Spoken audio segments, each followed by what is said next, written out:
Hello lovely people, how are you all doing today? I hope you're well. I'm okay. I tested negative today, woohoo, day 12 and I'm negative. So the first thing I did, actually it's the only thing I've done today because it's wiped me out doing it, but I set to and I made up 5 parcels from shop orders, got them to the post office. Oh god, there was a long queue. I was just dripping and shaking in the queue, and it's like I stuck it out. Anyway, they're posted, which is brilliant.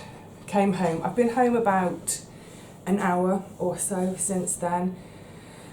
Just like, I am wiped. It's ridiculous.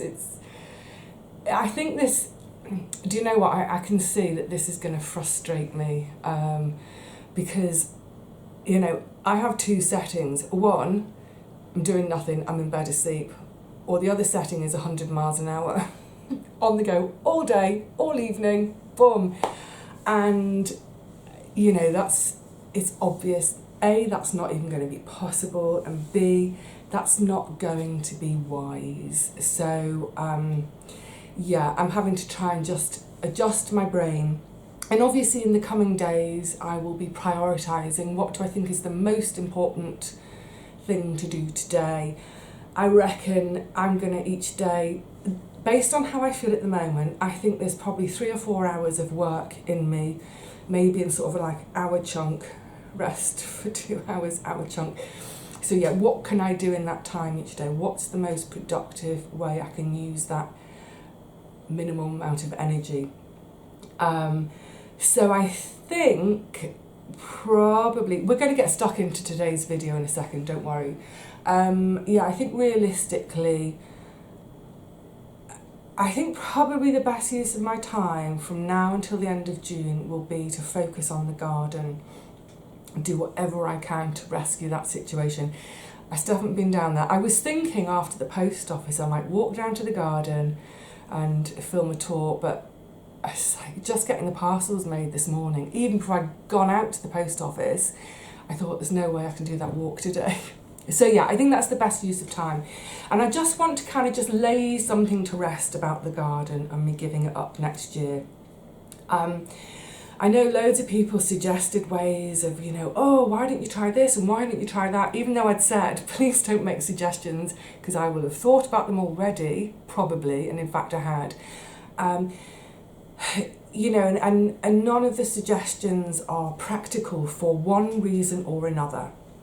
You know, I appreciate folk really are not wanting me to give the garden up because they like it, they like seeing it, they like seeing me working in it. But the bottom line is, just the walk there and back is so painful. It's at the stage where, and I don't want to labour a point, but I just really, really want to put this to bed now. By the time I get home from even just walking there and back, even if I don't do anything much in the garden, that pain then ruins the rest of the day. It's so distracting. So even if I had a helper there, I'd still be having to go backwards and forwards. And the really interesting thing that's come out of being poorly is I've literally had, what I'm going to say, 11 days at home. 4 of which were pretty much in bed doing nothing. But yeah, I've had 11 days at home. I went down the stairs once on, I can't remember which day it was, a couple of days ago when that food delivery came. That nearly killed me coming back up the stairs. But otherwise, haven't been out, haven't even been down my stairs. The reason I'm mentioning this is because excuse me, this morning, going down the stairs to go to the post office, and I realised it when I was about, there are 3 floors, so there are quite a few turns to come down the stairs, and I'd done the first little run and the next little run to take me down to the next floor. I got that far and I suddenly thought, I wasn't holding the banister.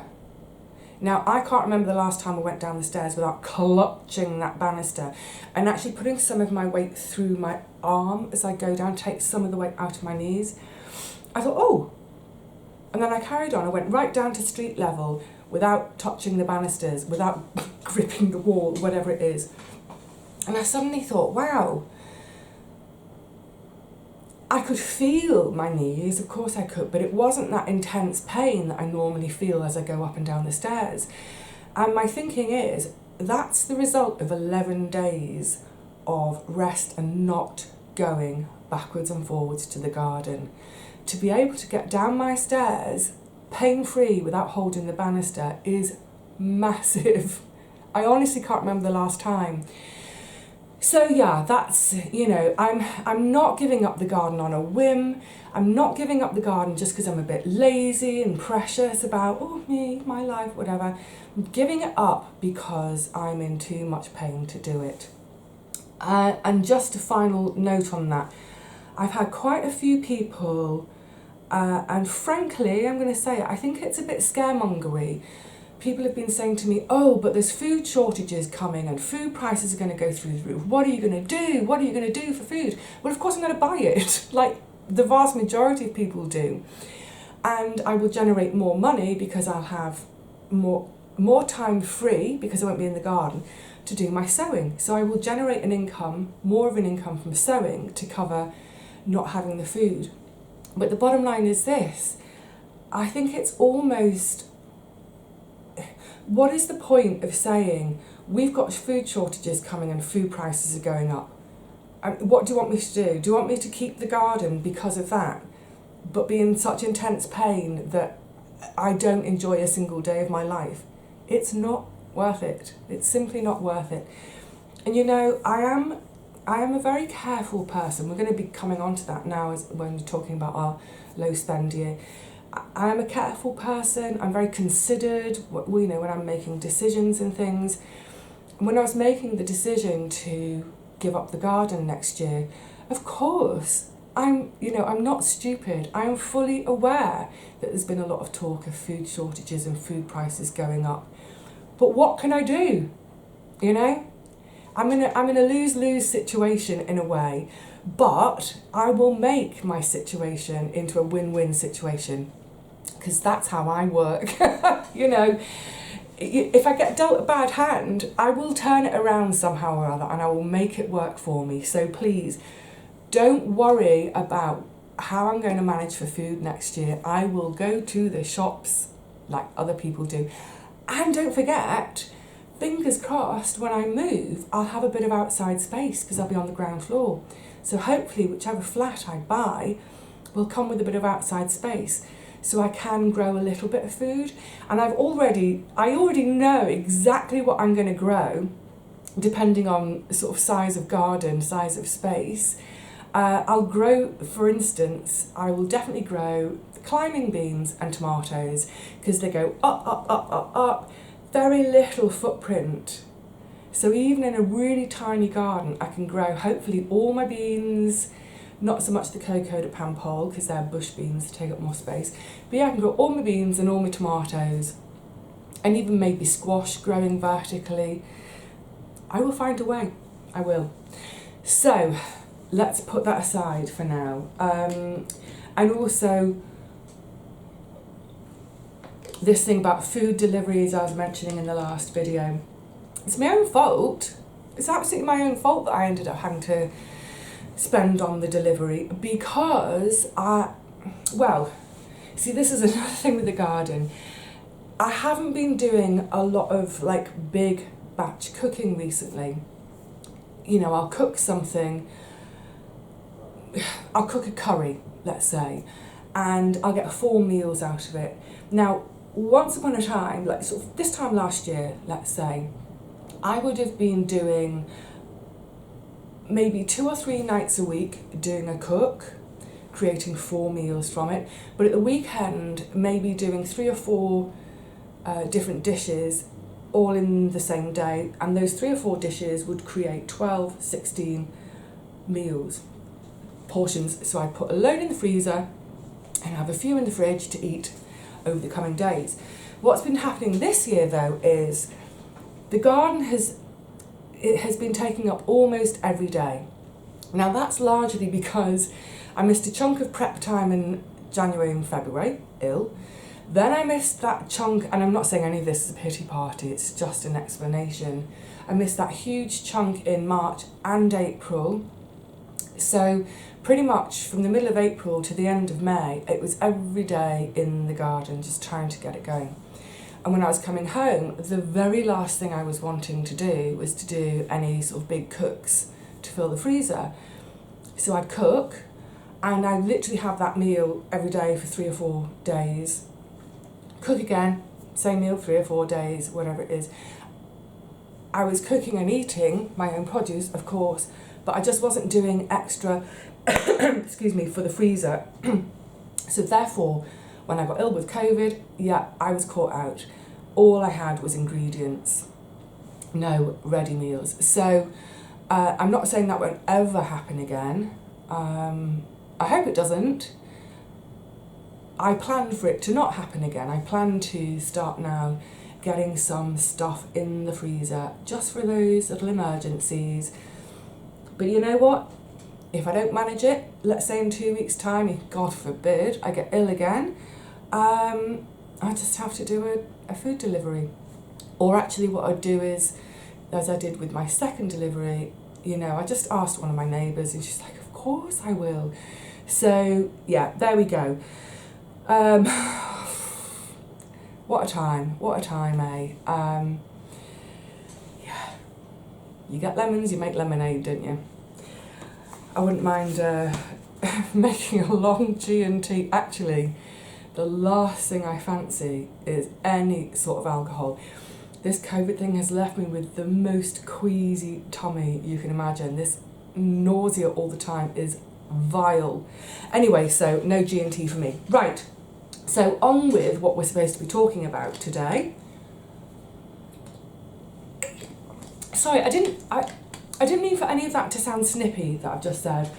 I apologise if I sound like an ungrateful, grumpy brat. I don't mean it that way at all.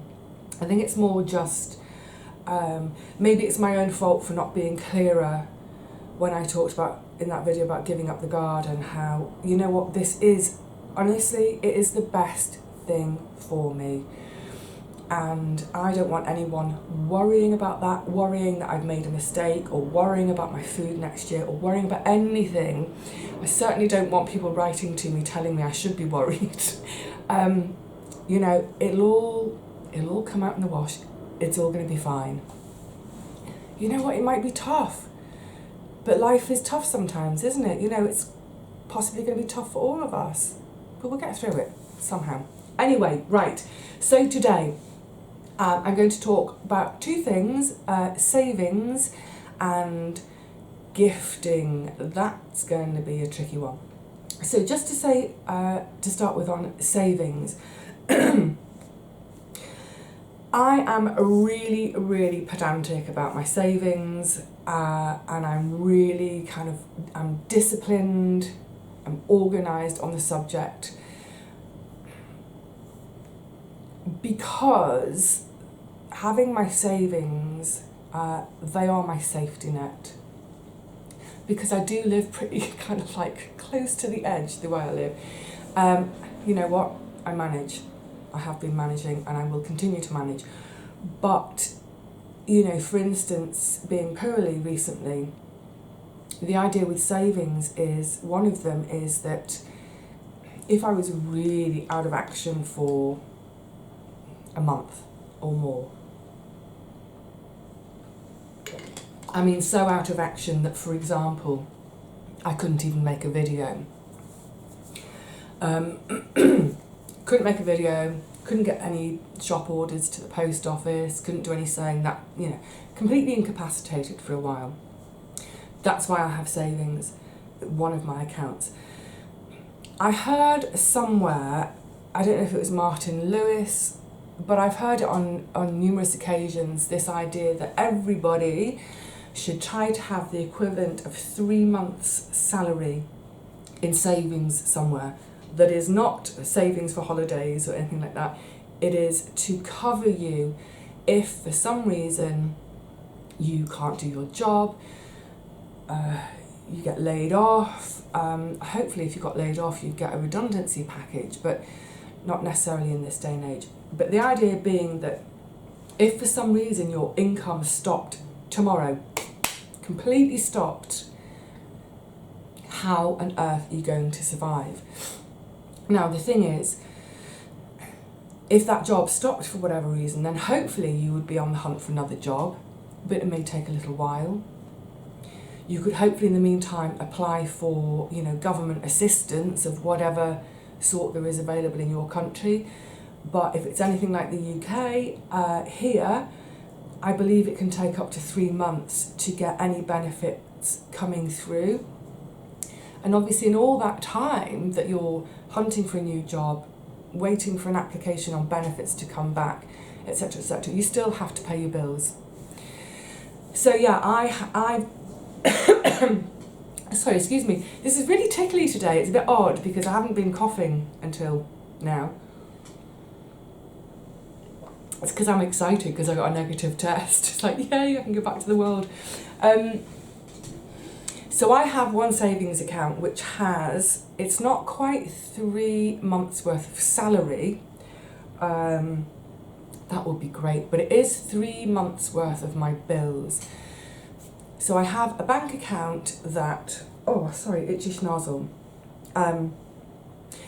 Whatever money comes in during the month, the first chunk of that money always goes straight into my bill paying account. I have an account and it's purely for all my bills, my standing orders, those repeating monthly bills that we get, gas, electricity, water, council tax, buildings insurance, contents insurance, ground rent. I pay rent to actually sit on the land here. I pay a service charge which is for maintenance of the building, my website, my PO box. Probably myriad other things, but yeah, first 400 quid every month. It used to be 300, it's now 400, gets siphoned off and it gets put into that account. It's earmarked, it's ring fenced, it's safe. I pay my bills. Yay, it's another month of bill paying. But I have an account, a savings account attached to the same bank, and that's this savings account I'm talking about 3 months wages. Like I said, for me it's not 3 months wages, it's 3 months bills, so it's 1,200 quid for me. I am trying to build it up a bit more because I also read from someone else that ideally it would be 6 months, and yeah, that would be a really good safety net. So I would suggest to everybody that, if at all possible, that you try and aim to have an account like that, that's a savings account. It's completely ring-fenced. It's not for dipping into for Christmas or holidays or anything like that. That is your bottom line safety net. If your whole world went upside down, you lost your job, lost your ability to work, whatever, just to make sure you can still pay for things while you're waiting for the next chapter of your life, whether that's, you might have an accident, which means you can't work anymore. You would get disability benefit, but again, you're going to have to wait for that to come in. So give yourself that safety net. I also, I've got 3 more savings accounts. One that I've talked about often, that is my assets, protecting my assets, which I include my computer, my camera, hello, this I'm filming on, my sewing machine. It's all those bits and bobs of the mechanical stuff that can break, but that I rely on to generate my income. So for example, if my computer broke, I'd be really stuffed if I couldn't replace it, because the computer is there obviously for YouTube and all that social media side of how I earn a bit of an income. It's also my shop, that's another income stream. And when I, can get on with sewing again, that's also all online. So yeah, without the computer and the internet connection, I would be really, really stuffed. So I need to save to make sure that if the worst happened to the computer and it wasn't fixable, and even things like repairing the computer, it's not cheap, but if I had to buy a whole brand new computer, I could literally go out tomorrow and do it. That's really smart saving, is when you're saving for assets. You know, if the camera broke, likewise, I'd go out and replace it. I hope none of this happens, of course. But even if the camera broke and I couldn't replace it straight away, because I've still got the computer and the sewing machine and the shop, you see, I've got all these different ways I can make my income. I'm not relying on one thing alone. I'm not relying just on YouTube, although at the moment YouTube is the bigger part of my earnings each month. And I've talked about that as well. I want to get the balance. I want to up the earnings from sewing, more time without having a garden, etc, etc. So yeah, that's a second savings account, is for my assets. So I've got my one saving account that is cover my income, cover my bills, should I be completely incapacitated for 3 months. I've got another savings account which protects my assets, so that if one of the assets that I use to generate an income breaks, I can replace it and keep generating that income. I've got my third, it's not out, because I've just been to the post office. I've already put it away in my bureau.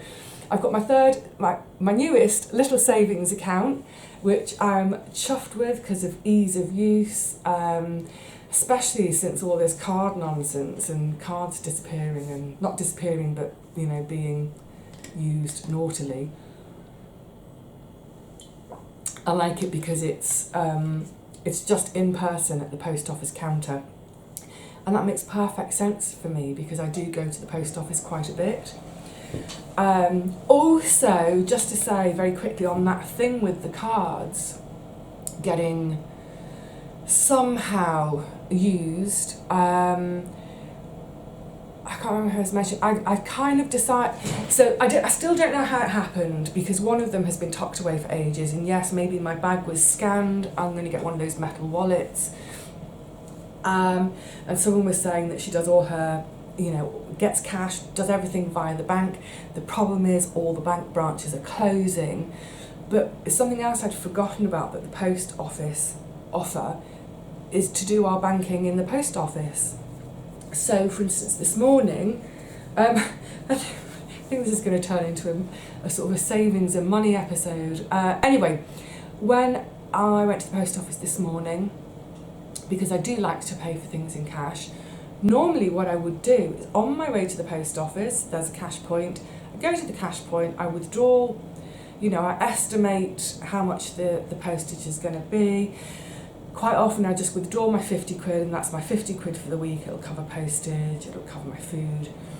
But because I had 5 parcels, one was overseas, more expensive, calculated roughly what that would be. Also calculated a little bit for if I need to do any food shopping this week, which actually I don't think I will need to do any food shopping this week because I've got some stuff left over from what I bought while I was sick. Anyway, long story short, that's what I'd normally do. But this morning I thought, I don't want to go to the cash point. I'm scared of cash points now. I mean, I don't want to be paranoid. I can't bear paranoia. But I suddenly thought, I'm going to do it in the post office. So they've got little sort of cash points right on the counter. Now, the chances of one of those being tampered with, I would say, is it's got to be less than the ones in the street. Because to tamper with it, you'd have to do it in front of the person who's serving.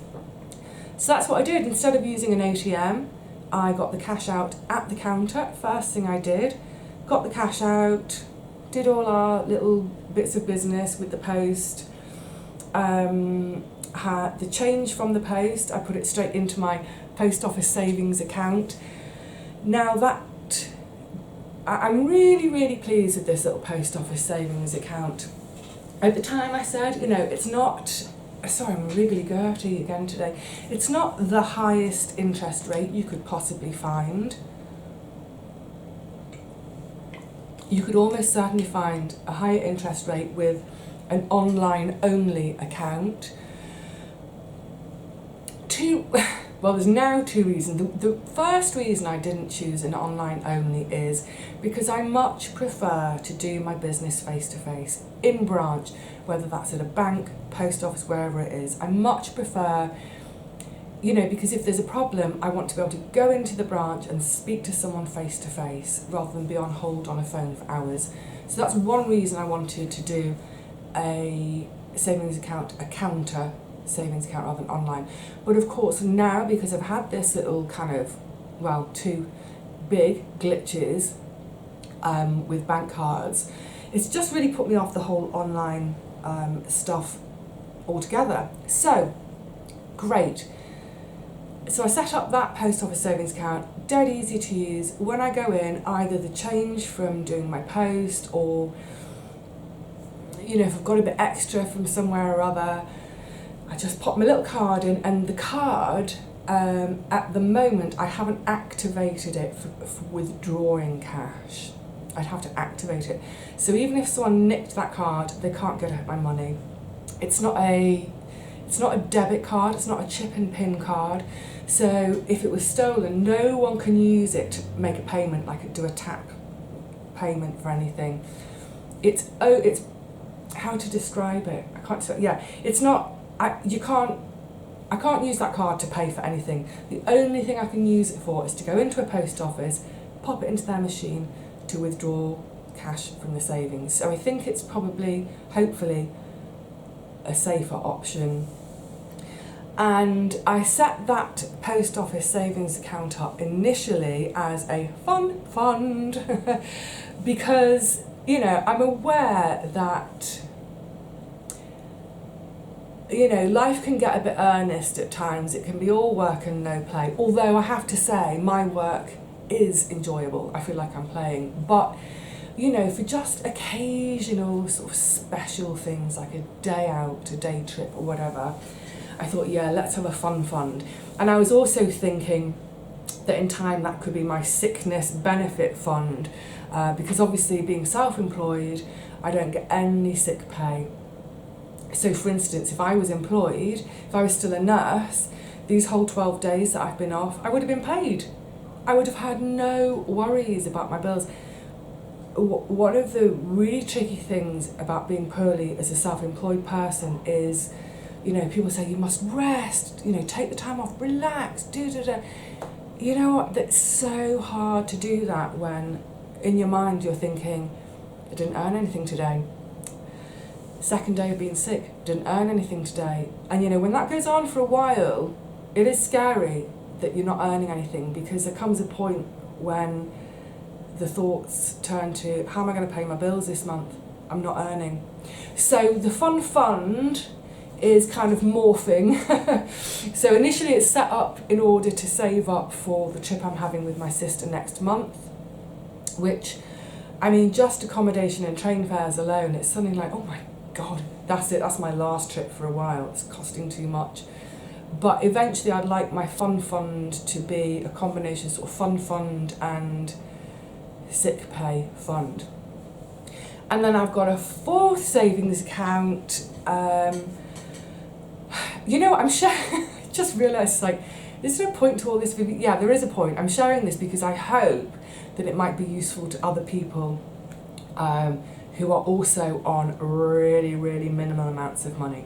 So the fourth savings account is perhaps my most important one, and this is one of the ones that got used. This was the one that had 450 quid on my debit card taken out, all refunded. Oh, the second bank has also just refunded me today. I checked online this morning, that's also refunded. Yay! Yeah, the fourth one is the most important one, certainly at the moment. It's my moving house fund.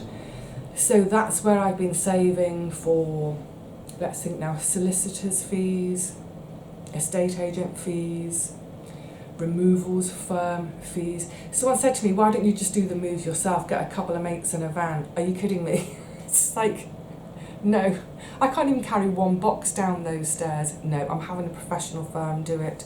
I may even have them pack for me if I've saved enough. But yeah, so all these associated costs that we have when we move, so that's a really important fund. I've been very, very, very precious about it, which is why I freaked out with the debit card thing. So yeah, and that, after I've moved, I can either just close that fund completely because I won't need it. Or I could say, well, keep the post office as the fund, and this other savings account could be my sick pay account. Right, so 4 savings accounts, and it might seem excessive. However, and it might seem excessive, particularly for someone who really doesn't have much money. How do you do it, Vivi? Strictness, discipline, narrow-mindedness, very goal orientated, and because I absolutely have to. So what I do every month, some money comes in dribs and drabs. If I get a sale in the shop, I might get a sale on Monday the 2nd. I might not get another sale until Monday the 16th. So it's kind of dribs and drabs.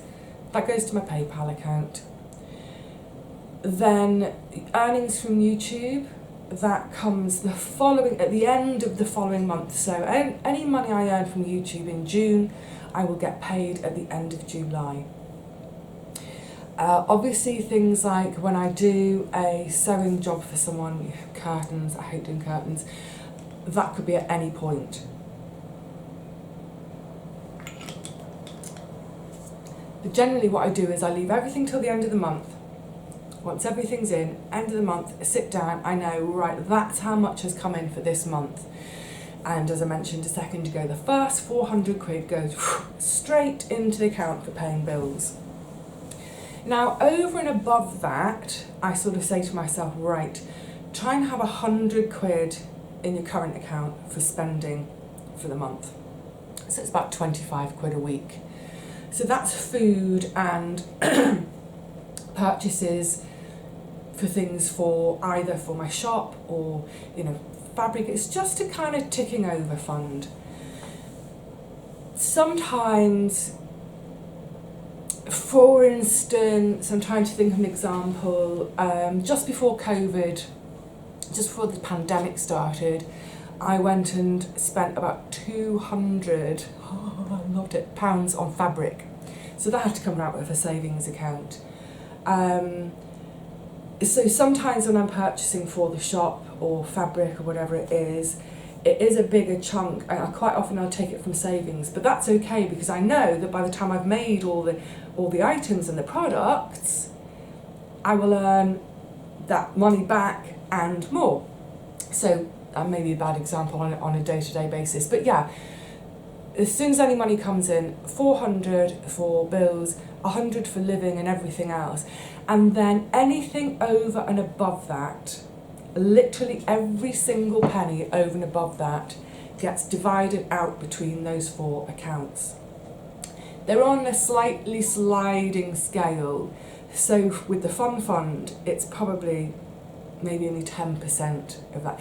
Let's say I had £100 over and above the 400 and the 100, I got an extra 100. It's very simple. I go £30 into my 3 months safety net bills fund.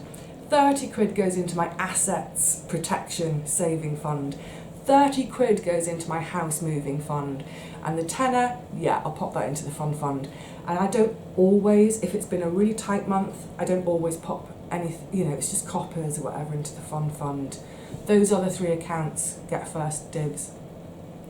And, it might not seem like much, but when you do that every single month, month in, month out for years on end, it does build up. Thank goodness, because I've had the legal lease issue to pay for, and I didn't have all of the money for that. I did have to take a little bit of a loan, only a little bit of a loan, but otherwise I was able to fund that. Able to fund it, now pay off the loan, and now build up my savings again. So I suppose one of the reasons I'm saying all this is to give you hope that you could possibly do similar. But it's only possible because I just don't spend unnecessarily. It just keeps coming back to the same thing that I've mentioned. I forgot to mention it at the start of this one, that I've mentioned in every other video we've had in this series so far. You know what, I've just looked at the clock, gifting's going to have to wait for another day. That it always comes back to this same question: do I really need it? And if the answer is no, I do without. And actually, the no, I don't really need it applies to the vast majority of those temptations. Now, next year may all look very different again because of that fact of me buying food rather than growing it. But even so, I think my weekly spend will go from, say, 12 to maybe 30 quid. 30 quid is a couple of strings of bunting, whatever it is. So yeah, if you're, I know there's a load of you who are trying this low spend year this year. Just keep asking yourself that question: do I really need it? And for instance, I'm really looking forward to a couple of days away with my sister, but having looked at how much it's going to cost, I am more than happy to do without that in future. Have a day trip, yeah, but not staying overnight somewhere, because suddenly that bumps the cost up. So I'll be happy to say after that trip, you know what, that's it, I'm done with trips for a while. Trips that cost anyway. Obviously, going away for 2 or 3 days and staying with friends, it's different because you're not paying that accommodation expense. But yeah, happy to go without that. I'm going to do another video soon that was prompted by Ant. Hello, Ant. Because his question was, how do you make ends meet? How do you get your bills so low? So I'm going to cover that as a little standalone video, because the reason I'm mentioning it now is because I was about to start burbling on about the content of that video. But yeah, that's the bottom line is, yeah, I do try and keep my bills low. I don't have a mortgage or rent to pay. That's the biggest part of this, of me being able to manage how I do. And outside of food, I just don't spend unnecessarily. I will get a new pair of garden shoes, when the other ones have fallen apart. I will look out, things like clothes. Clothes eventually, they wear out. I'll make do and mend for as long as I can, but eventually they do wear out. And you know what, yeah, next time I'm in a charity shop, I'll keep a lookout, find myself a top for 3 or 4 quid. But otherwise, that's the thing. If you want to give yourself that financial security, get those debts paid off, save up for that big item, it's just quite literally stop spending, and every penny that comes in, get it into savings, get it into, or paying off debt if that works out more economical for you to pay off debt rather than to save, whatever it is. But have your bills taken care of each month and save. Right, okay, sorry, gone on one. I hope it's interesting, I hope it's useful. I just go and lie down. Oh dear. I will see you all again soon. I'm hoping, I'm planning, I'm thinking, I'd really like to see if tomorrow I'm up to getting down to the garden. I don't know if I'll be able to get on with any work, but at least get down there, film a tour, see how it is. I had a message from one of the girls to say they've been watering, to say most things are alive, but the slugs have been having a party. So I honestly, I don't know what to expect. Fingers crossed we can do that tomorrow. And then this thing about gifting, you know what, we might stick an extra little low spend video in this month. I've been doing one a month, but we might just stick this in towards the end of the month, especially if I do a bit of gardening and knacker my knees. I can't go one day. That's a plan, you see? There's always an upside, there's always a way to work through it. If I can't garden, we'll have another chat on another subject another day. Until then, please, all of you, look after yourselves. Be kind to yourself, be kind to one another. Until the next one, cheerio.